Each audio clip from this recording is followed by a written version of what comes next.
Hey everyone, Justin Conroy, Financial Dad here, and in this video I want to talk about the hidden costs of owning a home, because if you've never owned a home before, there's a lot more to it than you probably realize. My goal here is to help you prepare for the time after you buy your home, after you get those keys in your hand and you step in the door for the first time as a new homeowner, and then it all hits you. What the heck did I just get myself into? I want you to be financially prepared for what comes next, because unfortunately it's a lot. Real quick, if you're new here and you're into personal finance, money management, and wealth building content, please consider subscribing. It really helps this channel grow, and besides, it's free, and you can always unsubscribe later if you change your mind. Thanks for watching. Here we go. All right, first thing on the list we need to talk about is property taxes. Yeah, that's right, property taxes. Now, some of these things are going to be blatantly obvious for some people, but they're not obvious to everybody. Quick story, when I was first buying my first property with my wife, we had no idea that property taxes were even a thing. I mean, it's crazy to even think about now, but we had no clue. So we bought the property, and then in January we got this bill, and we had no idea where it was coming from, and we didn't have the money to pay it. So I'm telling you now, property taxes are a thing. You've got to pay them yearly, and you can find out how much property taxes you need to pay from your county's assessor website. Whichever county you're in, you can go online, look it up, and property tax assessments are all public record. You can find it for anybody, you can find it for your property, and you can find out how much you're going to have to pay every year to make sure that you're ready for that when it comes. Next thing doesn't apply to everybody, but if you're living in a neighborhood with a homeowners association, you're going to have to pay homeowners association fees. These, like property taxes, also come once a year, and they can range wildly in value, anything from a couple $100 to a couple $1,000, depending on the neighborhood that you're in. Here's something you might not have thought of: homeowners insurance. If you're financing a home, they're going to require that you have homeowners insurance. And honestly, even if you're not financing a home, you probably want to have homeowners insurance anyway. This is going to protect you from things like bad weather, any sort of damage that happens, theft, that sort of thing. It's a really, really good thing to have for your house. Prices on this can range depending on the value of your home and the type of policy you get, but it can be anywhere from a few $100s to a few $1,000s a month, all depending on what you've got. Next thing on the list that's going to be important for you if you're a first-time homebuyer especially is furniture and decorations. You're not going to want to live in a house that's got empty walls and blank floors and no beds and no couches or anything like that. You're going to want to furnish this house. So if you're a first-time homebuyer, maybe you just moved out of your parents' house for the first time, you probably don't have the basics, and you probably don't even realize it. I'm talking things like couches, beds, end tables, coffee tables, even things like silverware plates, cooking utensils, pots and pans. All the things that you need to actually operate a house, you're going to have to buy at some point. Lots of first-time homebuyers forget about this, and it can really hurt you if you're not ready to pay for it. Best thing you can do is walk around your house right now, and if you can point to it or pick it up, it's probably something that you need in your new home. So plan on buying one for yourself. The next two I'll lump together because they go kind of hand in hand in some cases, and that would be flooring and carpet and paint. So when you buy a new house, it's very likely that you may not like some of the paint on the walls, or maybe scuffs or dings or scratches on the walls you want to get rid of.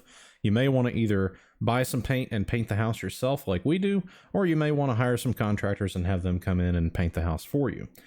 Carpet is another one because from the previous owner, carpets might smell. You might not just like the idea of walking around on a carpet barefoot that somebody else has been on. So when you buy a new home, you might want to think about replacing carpets and painting walls. These, of course, can be wildly expensive depending on what you go for, so just be ready for those costs. Next thing on the list, of course, is appliances. Now, a lot of homes will come furnished with things like refrigerators and microwaves and stovetops and ovens, but the reality is, unfortunately, is that over time these things will break, and they'll either need to be repaired or replaced. So even if your new home has these things already in place, even if you don't want to replace them right now, you're going to need to at some point, and you don't want to have that hit you out of nowhere. So be sure to start saving up money now so that when those things break and they need repairs or replacement, you can be ready to pay for those costs. Next thing on the list is structural repairs and maintenance. So if you live in an area that's pretty rough on homes, you may start to have foundation issues, or your siding might need to be replaced, or your roof may start leaking.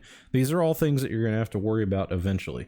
Most roofs won't typically make it past 15 or 20 years, depending on the area you're living in. So these are things that you just kind of have to be ready for. You have to think about, look at the age of your home, look at the age of the roof that's on your home, for example, and start preparing ahead of time to be able to pay for those things when they need to be replaced. Next thing that hits home personally for me is that HVAC system. So if you've got central heat or central air, for example, depending on the weather, the climate that you're in, these are going to be incredibly important for you. Here in the Houston area, you don't want to be left without an AC system. And personally, I unfortunately have had problems with my systems for the past 2 years in a row. Both years I've had to drop about $1,200 at the beginning of the summer just to make sure that we were ready for those hottest days of the year, and even some of the non-hottest days of the year, because it was pretty hot in this house beginning of the summer. So point is, again, like everything else on this video, these are things that you have to maintain, you have to be ready to pay for. Be ready for this. You don't want to be left out in the cold or the heat, as the case may be. Are you scared yet? The next two I'll lump together for brevity. We've got the electrical system components and your plumbing components. I'm talking things like ceiling fans, light bulbs, vent hoods, bathroom vent fans, water heaters, water pumps, sprinkler systems, disposals. All these things can break. Typically speaking, kind of like earlier, if you can put your hand on it, if you can point at it, it can break. So you need to be ready to pay for these things, and you don't want to be left out in the dust when these things do break. Less common but definitely important are the hardware issues in your house. I'm talking about the things that break that you really wouldn't think about normally. Things like, for example, if you have a clumsy guest that bumps into a doorknob and it breaks off. Got to replace the doorknob. Maybe you've got a door that starts squeaking whenever you open it, or maybe it won't stay open when you try to open the door. In my own personal case, I've had garage door openers that needed to be replaced because the motor burnt out. Like everything else on this list, these are just things that break. If you can touch it, it can break. Be ready to pay for it. Last but not least is your lawn care. Most likely, if you've bought a house, there's some sort of outdoor area that you're going to have to maintain. So it's up to you whether or not you want to invest the money in gas cans and lawn mowers and weed eaters, or maybe if you just want to pay someone to do the lawn for you.